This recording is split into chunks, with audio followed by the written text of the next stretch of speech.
TG Plus News edizione di Venezia, buon pomeriggio. Apriamo il nostro notiziario con la cronaca.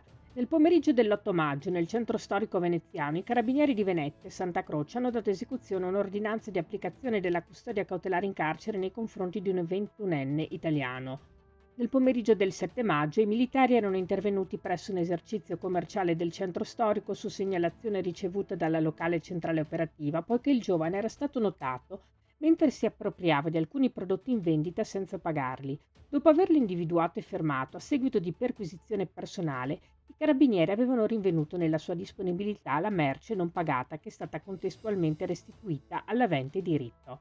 Nel corso delle formalità di rito è emerso che il 21enne risultava sottoposto agli arresti domiciliari per una rapina aggravata, consumata il 2 maggio e che non si era mai recato nel luogo di esecuzione della misura cautelare. Il 21enne è stato portato nella casa circondariale di Santa Maria Maggiore di Venezia. Cambiamo argomento. Il comune di Jesolo e Città metropolitana di Venezia hanno definito un accordo per l'acquisizione a titolo temporaneo del parcheggio Brescia situato in via 13 Martiri, nelle immediate vicinanze dell'omonima piazza e del Pala Turismo. L'ente di governo del territorio metropolitano, proprietario dell'area, lo mette a disposizione del comune attraverso contratto d'affitto della durata di 6 anni, rinnovabile per ulteriori 6 anni. L'area ha una superficie complessiva di oltre 12.500 metri quadrati e dispone attualmente di circa 420 stalli di sosta, tra i quali 7 dedicati a persone con disabilità e 4 per auto elettriche con 2 colonnine di ricarica già installate. In seguito alla definizione dell'accordo, il comune di Jesolo ha identificato la società partecipata Itaca per la gestione del servizio. L'avvio dell'attività da parte di Itaca avverrà verso la metà del mese di giugno, in seguito ad approvazione di specifica delibera da parte della giunta comunale. Fino a quel momento l'area resterà a disposizione per la sosta gratuita. A breve Itaca procederà alla pubblicazione delle tariffe di sosta che verranno applicate. Voltiamo pagina. La bandiera blu, prestigioso riconoscimento internazionale, assegnato oggi a Roma dalla Foundation for Environmental Education FEE, preme le località costiere e gli approdi che si distinguono per la qualità delle acque, la gestione sostenibile del territorio e l'eccellenza dei servizi offerti.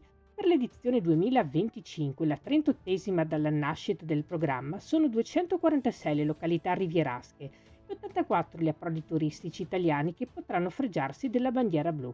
Tra questi spiccano 7 comuni della città metropolitana di Venezia, per un totale di diverse località balneari premiate, vale a dire San Michele al Tagliamento, Bibione, Caorle, Porto Santa Margherita Ponente, Duna Verde, Brussa Levante, Eraclea Mare, Jesolo, Lido Levante, Cavallino Treporti, Lido, Venezia, Lido di Venezia, Alberoni, Darsena della Certosa, Chioggia, Sottomarina, Le Dune.